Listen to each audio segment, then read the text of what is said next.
नमस्कार दोस्तों। आज का टॉपिक है ज़रूरत से ज़्यादा मत करो स्यापा, नहीं तो ख़राब हो जाएगा तुम्हारा बुढ़ापा।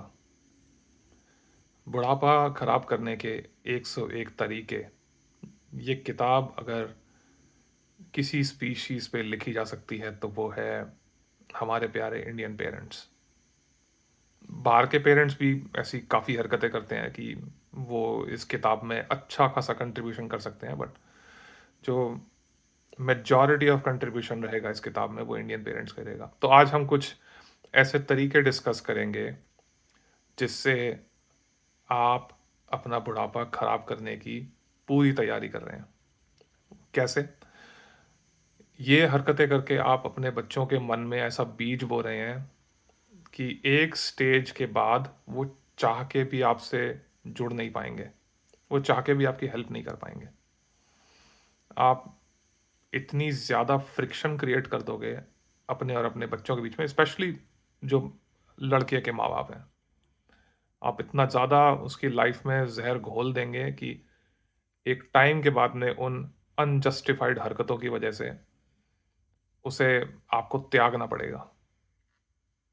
तो ऐसा क्या करें कि हमें ये सिचुएशन में नहीं जाना पड़े? ये वीडियो उस बारे में है। पहले हम वो बातें डिस्कस करते हैं जिन बातों से आप ये फ्रिक्शन डालते हैं अपने बच्चों की ज़िंदगी में। तो सबसे पहला है हाइजीन फैक्टर। हाइजीन एक बड़ी पर्सनल चीज़ है। हर एक इंसान का अपना हाइजीन का एक स्टैंडर्ड है। जब आपका बेटा या बेटी बचपन में छोटे थे, वो वॉश बेसिन यूज़ करते थे, ब्रश करते थे, तो थोड़ा बहुत टूथपेस्ट बाहर गिर जाता तो आप उन पे चिल्लाते थे कि तुमने ये गंद क्यों फैलाया, क्या गंदगी मचा रखी है। बच्चा कहीं जाता था, खाना गिरा जाता था, तो आप चिल्लाते थे उसके ऊपर कि तुम्हें तमीज़ नहीं है, थोड़ा ध्यान से रखो, ध्यान से चलिए, ध्यान से करिए। आप भी बोलते थे। ऐसा क्या हो गया कि जब आप बूढ़े हो गए और आप वो सब चीज़ें कर रहे हो, तो बच्चे आपको मना नहीं कर सकते, और उन्होंने मना कर दिया तो आप ऑफेंड हो जाओगे। ऐसा क्या हो गया? मैं एग्जांपल्स देता हूँ। सास जाती है और किचन की जो सिंक है उसके अंदर जाके कुल्ला कर देती है। अब वो कपल के छोटे बच्चे हो सकते हैं, नवजात बच्चे हो सकते हैं, बड़े बच्चे हो सकते हैं। वहाँ सबके बर्तन पड़े हैं, सबकी बॉटल्स पड़ी हैं, दूध पीने की बॉटल पड़ी हुई है बच्चों की। आप वहाँ जा रहे हैं और वहाँ कुल्ला कर रहे हैं। तो वो बहू को ये राइट क्यों नहीं है आपको ये बोलने का कि आप ये गंदगी फैला रहे हैं? आप एक अनहाइजीनिक हरकत कर रहे हैं, चाहे अनजाने में कर रहे हैं। शायद आपका वो हाइजीन का स्टैंडर्ड लोअर है और आपको फ़र्क नहीं पड़ता। लेकिन वो बहू का वो स्टैंडर्ड नहीं है। तो आपको समझना होगा कि हम ये नहीं कर सकते, और अगर वो हमें टोक रही है तो हमें ऑफेंड करने के लिए नहीं टोक रही है। वो अंदर से विचलित है कि उसके बच्चे को वो गंदा खाना क्यों दे, वो गंदी बॉटल्स, गंदे बर्तनों में खाना डाल के अपने परिवार को क्यों दे। अगर वो मना कर रही है तो ऑफेंड ना होइए, चुपचाप बोल दीजिए कि हाँ ठीक है बेटा, आपको पसंद नहीं आया, कोई बात नहीं, हमें नॉलेज नहीं थी इस चीज़ की, तो हम आगे से नहीं करेंगे। पॉइंट नंबर 2 पे आते हैं, ज़रूरत से ज़्यादा इंटरफेरेंस। उनकी हर चीज़ में जा जाके नुक्ताचीनी करना और उनको सजेशंस देना। तुम टीवी पे शो कौन-सा देखोगे? तुम घूमने कहाँ जाओगे? तुम सुबह उठोगे कितने बजे? तुम रात को सोओगे कितने बजे? तुम ये ठीक नहीं करते, वो ठीक नहीं करते। बेटा गाड़ी चला रहा है तो गाड़ी फ़ास्ट क्यों चला रहा है? धीरे चला रहा है तो धीरे क्यों चला रहा है? बहू खाना बना रही है तो तुमने जला दिया, तुमने तेल डाल दिया, तुमने नमक कम डाल दिया, नमक ज़्यादा डाल दिया। हर चीज़ के बारे में एक अनवांटेड, अनकॉल्ड फॉर ओपिनियन देना अपना बुढ़ापा खराब करने की किताब में एक और चैप्टर ऐड करने के बराबर है। अपने बच्चों को जब वो शादीशुदा हो चुके हैं, जब तक वो कोई ऐसा काम ना करें कि उससे उनकी ज़िंदगी को खतरा है, तब तक अपना मुँह मत खोलिए। वो बच्चों को एक्सप्लोर करने दीजिए। टाइम में थोड़ा वापस जाइए। जब आप 35-40 साल के थे और आपके पेरेंट्स आपको टोकते थे, तब आप उनको क्या जवाब देते थे? वो जवाब टाइम में वापस जाके सोचिए। आपके बच्चे भी आपको वैसा जवाब दे सकते हैं। तब आपको पसंद नहीं आएगा, ऑफेंड हो जाएँगे आप। इसलिए मत करें, इंटरफेरेंस मत करें, बच्चों को उनकी ज़िंदगी जीने दें। अगर हस्बैंड वाइफ में तू-तू मैं-मैं हो भी गई तो क्या हुआ? क्या आप में नहीं हुई थी? आप हस्बैंड वाइफ में भी तो हुई थी। तो अगर बच्चों में हो गई तो क्या हो गया? जब भी वो तू मैं कर रहे हैं, कृपया वहां से उठें, किसी और कमरे में चले जाएं, वहां ना बैठें जब वो तू मैं कर रहे हैं। तू मैं करना तो शादीशुदा जोड़े का राइट है, करना ही है उनको। नेक्स्ट है इसके अंदर hugging the attention of your own child.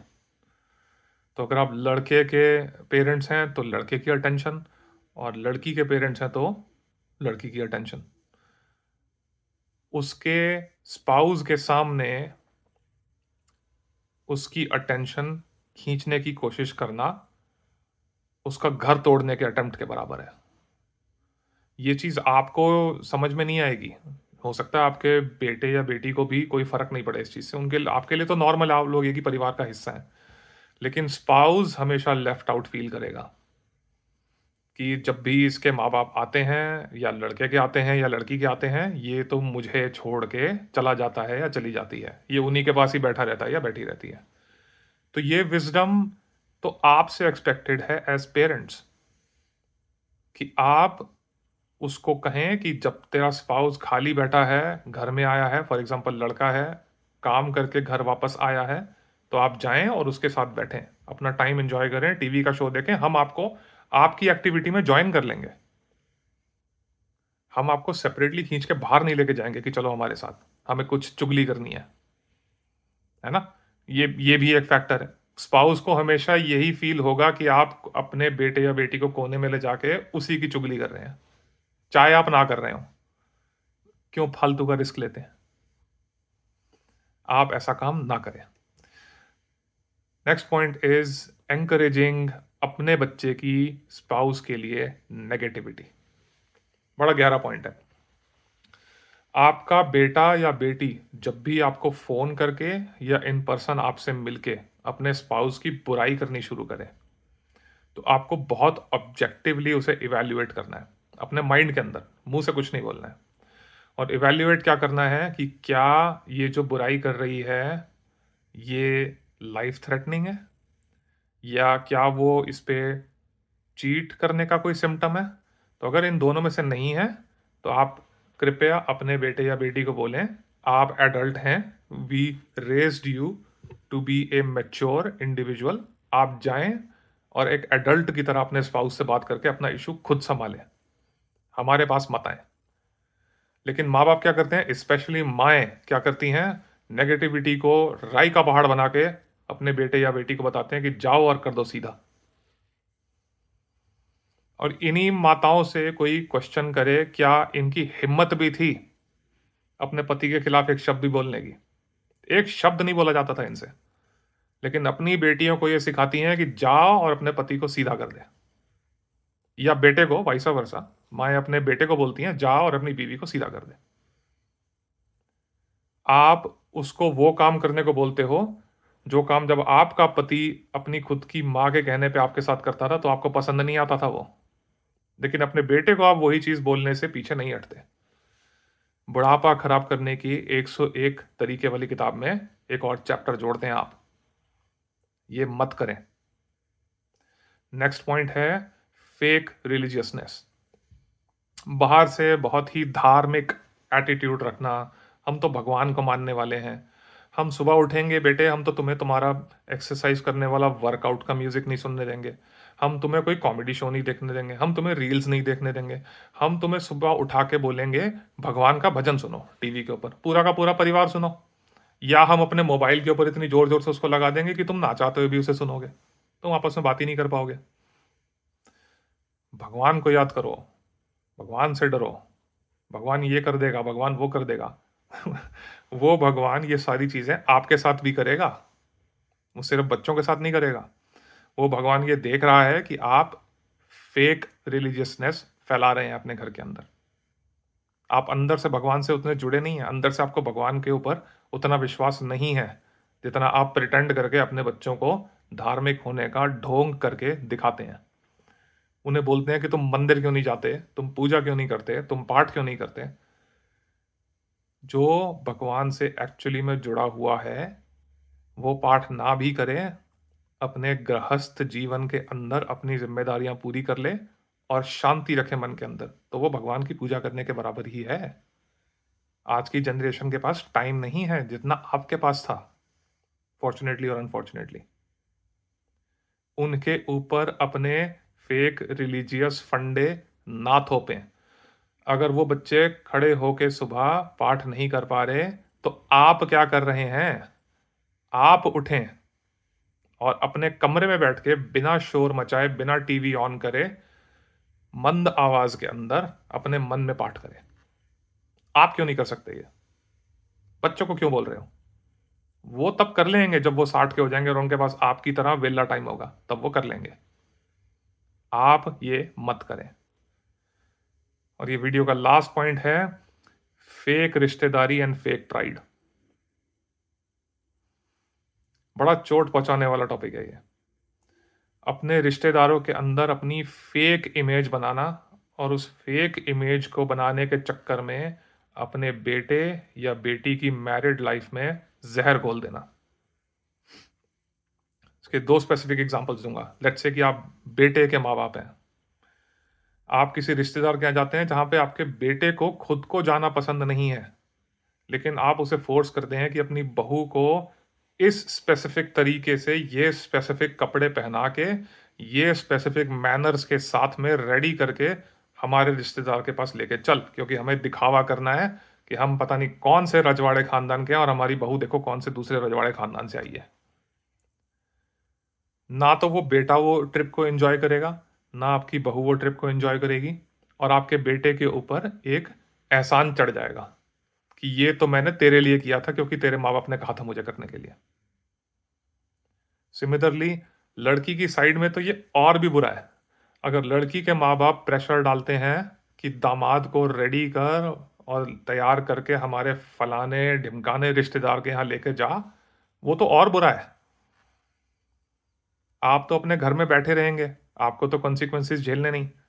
जब दामाद जा रहा है अपनी मर्जी के अगेंस्ट और वहां उसके साथ में कोई ऊंच नीच हो गई, किसी ने उल्टा सीधा बोल दिया, वो आपकी बेटी को झेलना है, आपको नहीं झेलना है। वो उस बेचारी की रात खराब हो जाएगी, हो सकता है पूरा हफ्ता खराब हो जाए, क्योंकि किसी बेवकूफ गधे रिश्तेदार ने अपना मुंह खोल के कोई ऐसी बात कह दी जो शायद एग्जिस्ट ही नहीं करती अगर ये दामाद जी वहां जाते ही नहीं। तो ये इवैल्यूएशन तो आपको करनी थी कि वो रिश्तेदार बेवकूफ है, क्या वो दामाद से मिलवाने लायक भी है। ये काम कर रहे हैं बेटी के माँ बाप।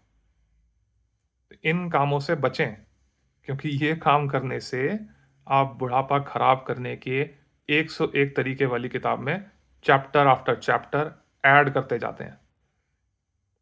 और जब बुढ़ापा नजदीक आता है, these things come back and bite you real bad.